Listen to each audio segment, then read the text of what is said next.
नमस्कार, मैं हूं मिलिंद खांडेकर और आप देख रहे हैं साप्ताहिक सभा का विशेषांक। ये विशेषांक दिल्ली विधानसभा चुनाव को लेकर है। पिछले महीने भर से आप साप्ताहिक सभा का विशेषांक देख रहे हैं दिल्ली चुनाव को लेकर। और आज वो घड़ी आ गई जिसका हमें इंतजार था। आज दिल्ली में मतदान हो चुका है और एग्जिट पोल भी आ चुके हैं।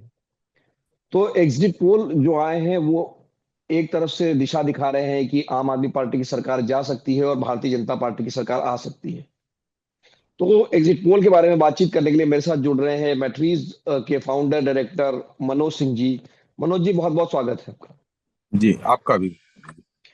तो मनोज जी, हमारी रविवार को आपसे बात हुई थी और आज हम जब बुधवार को बात कर रहे हैं आपसे, तो उस समय भी आपने कहा था कि ये भारतीय जनता पार्टी को एक मामूली सी बढ़त है।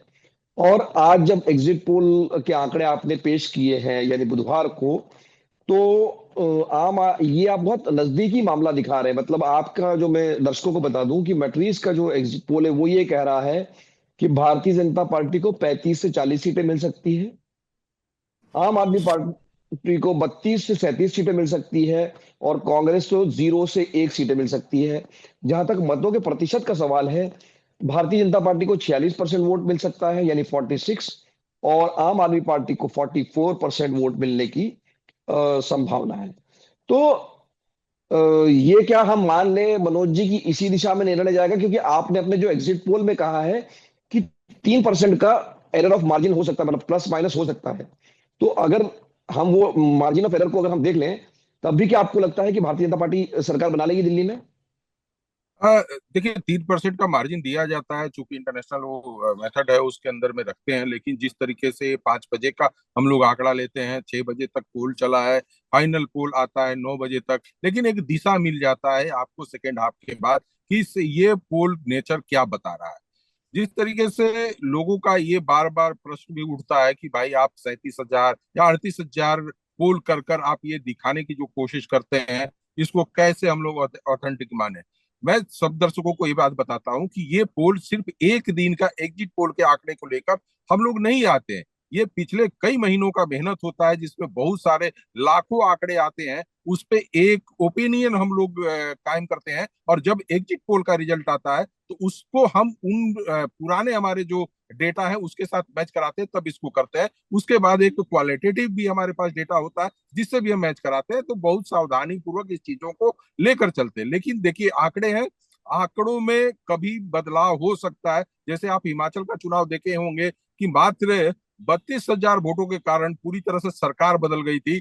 आप इसी तरीके से देखे होंगे कि गुजरात में आम आदमी पार्टी की एंट्री किस तरीके से हुई थी और एक बम्पर वोट लेकर आई थी, और हम लोग ये संभावना भी व्यक्त करते थे कि भाई 10% से ऊपर आम आदमी पार्टी आएगी तो क्या रिजल्ट हो सकता है। ये आंकड़े होते हैं, तो आंकड़ों में जो दिख रहा है उसके हिसाब से ही दिख रहा है। अब रही बात की एकदम आप ले आकर मार्जिन में, यानी आप सुरक्षित खेल खेले हैं। देखिए, आम आदमी पार्टी जिस तरीके से पिछले बार 2020 में जो उसका वोट परसेंटेज था वो 53-54% के करीब था वोट परसेंटेज, वो घटते हुए आज के डेट में 44%, लगभग लगभग 9 से 9.5% वोट परसेंटेज उसका गिरते हुए दिख रहा है। वही भारतीय जनता पार्टी 8% गेन करते हुए दिख रही है, और कांग्रेस की जो है 4% से लेकर 8%, यानी कि 10 डबल को होने को जा रही है। ऐसे स्थिति में जिस इतने बड़े बहुमत के साथ जो सरकार चल रही थी दिल्ली में, और वो सरकार अब सरकार से बाहर होते जा रही है, तो हमें भी थोड़ा सा स्पेस रखना पड़ता है कि रिजल्ट और आंकड़े में कहीं हमारे साथ क्या त्रुटियां होंगी। तो ये आंकड़े इतना तो जरूर है कि ये दर्शा रहे हैं कि कहीं ना कहीं बीजेपी का यहाँ पे गेन है और उसकी सरकार बनेगी। इससे डिनाई नहीं किया जा सकता। आंकड़ों में यदि 3% का चेंज भी होता है तो मुझे लग रहा है कि उस तरह का बदलाव नहीं होगा। इसलिए नहीं होगा मिलिंद जी कि यदि मेरा अपना मानना है कि भारतीय जनता पार्टी जो मेरे डेटा में आया है 46% के करीब वो वोट परसेंटेज उठा कर ले आ रही है, यदि 44% से ऊपर मेरे डेटा के साथ वो मैच किया तो भारतीय जनता पार्टी 40 से भी ऊपर सीटों को ले आते हुए लेकर आएगी।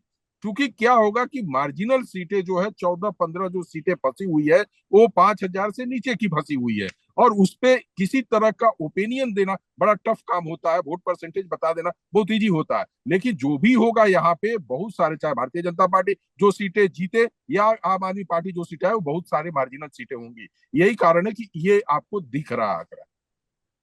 नहीं तो मनोज जी, जैसे आपने कहा कि वोट परसेंटेज, तो मैं अगर कैटेगरी के हिसाब से देख लूं तो आप कह रहे हैं कि पुरुष मतदाताओं में 4% की लीड है भारतीय जनता पार्टी को, जबकि आम आदमी पार्टी को महिला वोटरों में 3% की लीड है। लेकिन अगर ये महिला वोटरों में वोट की लीड जो है, हम जो सुन रहे हैं ग्राउंड से कि महिला वोटर अभी भी आम आदमी पार्टी को वोट डाल रही है, तो अगर ये 3% की लीड अगर महिलाओं के बीच में बढ़ जाती है, मान लीजिए एक बार के लिए, तो क्या फिर ये मुकाबला नजदीकी हो जाएगा या आम आदमी पार्टी के पक्ष में जा सकता है, अगर महिलाएं खुलकर जो है 3% की जगह मान लीजिए 6% का उसको लीड हो जाता है? देखिए, अमूमन ऐसा नहीं होता, लेकिन बहुत सारे चुनाव में ऐसा हुआ है। इसको डिनाई नहीं किया जा। लेकिन जो नेचर पता चला, जैसे महिलाओं में जो मिडिल क्लास की महिलाएं थी, जो दिल्ली में जो बस्तियों में रहती थी, झुग्गी झोपड़ियों में रहती थी, उनके अंदर आम आदमी पार्टी को लेकर थी। लेकिन जब हमारे लोग वहां पे जा रहे हैं और बात कर रहे हैं, उनको समझने की कोशिश कर रहे हैं, तो बार बार यही पूछती हैं कि भाई अरविंद केजरीवाल से पूछ कर ये बताइए कि हमें पानी कब देंगे। वो तो पानी का बिल ही माफ करने की बात कर रहे हैं, लेकिन वो तो कह रहे हैं कि जो पानी आता है वो कपड़े धोने के लायक भी नहीं रहता, हम पियेंगे कहाँ से। तो शुद्ध पानी का बिजली माफ करने की कैसी बात करते हैं। सीवर लाइन की बात करते हैं। तो जब आप डेवलपमेंट की बात करें और ऊपर से करप्शन से ज्यादा आम आदमी पार्टी के कार्यकर्ताओं को, कार्यकर्ताओं को सबसे ज्यादा मुश्किल हुआ कि आम जनता उनसे सवाल करती थी कि जो शीश महल था केजरीवाल जी का, वो कितना खूबसूरत था, अंदर से कैसा दिखता था, किस शहर में नहाते थे, कहाँ सोते थे। तो ये सब प्रश्न है जो सरकार से जनता कर रही थी हम लोगों के द्वारा। तो आंकड़ों में बदलाव नहीं, बदलाव होगा तो कहीं गेन कर सकती है बीजेपी पार्टी, वो दिख रहा है। अब एक प्रश्न ये भी आम जनता का होता है कि भाई ये जो वोटर हैं, यदि कांग्रेस को पोल बढ़ रहा है तब आम आदमी पार्टी का नुकसान होगा। इस बार के नेचर में आप देखिएगा कि जो आम आदमी पार्टी का वोट परसेंटेज गिर रहा है, वो सिर्फ कांग्रेस को नहीं जाते हुए दिख रहा है, वो बीजेपी के साथ भी बढ़ते हुए दिख रहा है। यानी कि भारतीय जनता पार्टी जो बीजेपी आम आदमी पार्टी के जो वोटर है, उसको भी अपने पास खींचने में कामयाब हुई है। नहीं तो जो अगर आपने पुरुषों महिला का समझा दिया, लेकिन मुझे इसका जवाब दीजिए आप मनोज जी कि जो आपने कैटेगरी वाइज दिया, मतलब जो कास्ट वाइज दिया है या समुदाय वाइज दिया है, तो उसमें मेरी नजर में आपने जो डाटा दिया है उसमें सिर्फ जनरल कैटेगरी में ही बीजेपी को बढ़त है। बीजेपी को ओबीसी में भी बढ़त नहीं है, मतलब वहां भी आम आदमी पार्टी को बढ़त है। दलितों में भी आम आदमी पार्टी को बढ़त है और मुसलमानों में भी आम आदमी बढ़त पर है। तो ये क्या सिर्फ जनरल कैटेगरी की बढ़त ही पर्याप्त है आम आदमी पार्टी को सत्ता से बाहर करने के लिए, बीजेपी के लिए? देखिए, अब आपने बड़ा अच्छा प्रश्न किया। मैं इतने सारे जगहों पे बैठा, ये प्रश्न नहीं आया था। अब आपका था कि जनरल के सिवा हर जगह तो कहीं ना कहीं आम आदमी पार्टी, जैसे ओबीसी का है, उसकी जो पकड़ है वो 47% लोगों के पास में है। जी। जो इनकी पिछले इलेक्शन में देखा जाए तो ये 58% ओबीसी के बीच में घुसे हुए थे। अच्छा। यदि उस 58% से आप 47% पे आ रहे हैं, तो ये वोट का लॉसेज है। उसी तरह से जिस तरीके से महिलाओं की बात करें तो महिलाएं 60% थी, आज महिलाएं टूटकर इनके साथ करीब करीब 10% महिलाएं टूटी हैं। शायद आंकड़ा मैं दिया हूं, तो यदि आप उसको जी। देखिएगा तो उसमें जी। आएगा। मेल फीमेल में भी उसी तरीके से डिफरेंस आया है। तो भारतीय जनता पार्टी कहीं ना कहीं उन चीजों को ले आई थी। और देखिए 2024 का अब पार्लियामेंट इलेक्शन का उठाकर आंकड़ा देखेंगे तो कांग्रेस पहले ही पार्लियामेंट के अंदर ही लगभग 7 से 9 सीटों पे वो ठीक ठाक वोट लाई थी, अच्छी वोट लेकर आई थी। और इस बार कांग्रेस जो है अपनी एक सीट निकालते हुए दिख रही है। जो मेरे आंकड़े में दिख रहा है वो अम्बेडकर नगर दिख रहा है, हो सकता है कोई और भी सीट हो, लेकिन वोट परसेंटेज के हिसाब से वो निकलते दिख रहा है। उसी तरह से संदीप दीक्षित जो है कहीं ने अच्छे तरीके से चुनाव लड़ा है। और वही कारण हुआ है कि वहां पे जो अम्बेडकर समाज है, शेड्यूल कास्ट समाज होता है, जहां पर अरविंद केजरीवाल के वोटर हैं, वो इस बार टूटकर भारतीय जनता पार्टी के साथ चले गए और उनको वोट कर दिया। तो शेड्यूल कास्ट के अंदर भी जो एक तरफा बनाए हुए अरविंद केजरीवाल जी ने अपनी बढ़त बनाए थे, तो हर जगह कहीं ना कहीं उनको लॉसेज हुआ है। यदि किसी रूलिंग पार्टी का वोट परसेंटेज 9% घट रहा है, ये यदि अधिक भी घटता है तो उसके और बड़ी बड़ी चौंकाने वाले परिणाम आ सकते हैं। नहीं तो सबसे आखिर में मनोज जी, कि आपने नई दिल्ली सीट का जिक्र किया, लोगों की भी इसमें काफी रुचि है, तो क्या उस सीट को लेकर भी कोई आकलन है, खास करके जंगपुरा, नई दिल्ली और कालकाजी पर बड़ी नजर है लोगों की? देखिए, कालका सीट तो मैं कहूंगा कि अतिशी जी के लिए बहुत ही मुश्किल काम है सीट निकाल कर लाना। काफी लोगों को नाराजगी देखने को मिली। कल वोटर उनको जिता दे तो मैं ये नहीं कह सकूंगा तो कि भाई आपने तो ये बोला। लेकिन वो सीट काफी बुरे तरीके से फंसी हुई है। पिछले बार भी काफी अच्छे वोटों से नहीं जीती थी। रमेश पुदुड़ी ने उनके साथ जिस तरीके से वो चुनाव लड़ना चाह रही थी वो लड़ा है उन्होंने, और बहुत मजबूती के साथ लड़ा है। तो अतिशी के लिए तो काफी कठिन है सर। रही बात अरविंद केजरीवाल जी के सीट को लेकर, बात है अरविंद केजरीवाल जी के लिए एक ही सबसे बड़ा जो कहिए कि उम्मीद का है वो संदीप दीक्षित है। जैसे लोग कह रहे हैं कि संदीप दीक्षित के कारण अरविंद केजरीवाल हार सकते हैं, तो मेरा मानना है कि भाई ये आम आदमी पार्टी के वोटर यदि टूट कर संदीप दीक्षित तक रुक जाते हैं तो अरविंद केजरीवाल के ठीक है।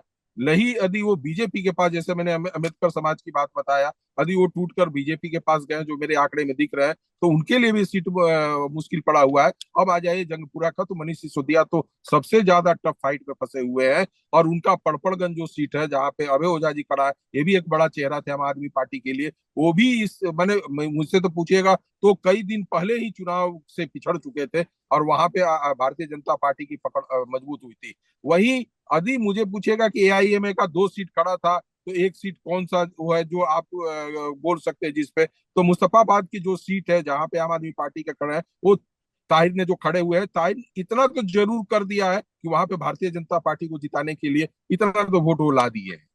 बहुत बहुत धन्यवाद मनोज जी इस बातचीत के लिए। तो हमारे साथ जुड़े थे मटरीज एजेंसी के फाउंडर डायरेक्टर मनोज सिंह जी। मनोज जी का कहना यह है कि दिल्ली में आम आदमी पार्टी की सरकार जा सकती है और भारतीय जनता पार्टी की सरकार 27 साल बाद से बन सकती है। ये एग्जिट पोल का आकलन है, लेकिन रिजल्ट के लिए हमें इंतजार करना पड़ेगा शनिवार का, और शनिवार को ही हमें पता चलेगा कि किसकी सरकार बन रही है और किसकी जा रही है। लेकिन कुछ जो रोचक उन्होंने जो सीटों के बारे में जानकारी दी है कि कालका जी और नई दिल्ली की सीटें फंसी हुई है। हालांकि उनका यह कहना है कि नई दिल्ली में अगर संदीप दीक्षित ज्यादा वोट खींचते हैं तो इसका फायदा अरविंद केजरीवाल को होगा। ऐसा नहीं होगा कि संदीप दीक्षित की वजह से नुकसान हो जाए केजरीवाल को। मनोज जी इस बातचीत के लिए एक बार फिर से आपका बहुत बहुत धन्यवाद, और दर्शकों का भी धन्यवाद साप्ताहिक सभा का यह विषय देखने के लिए।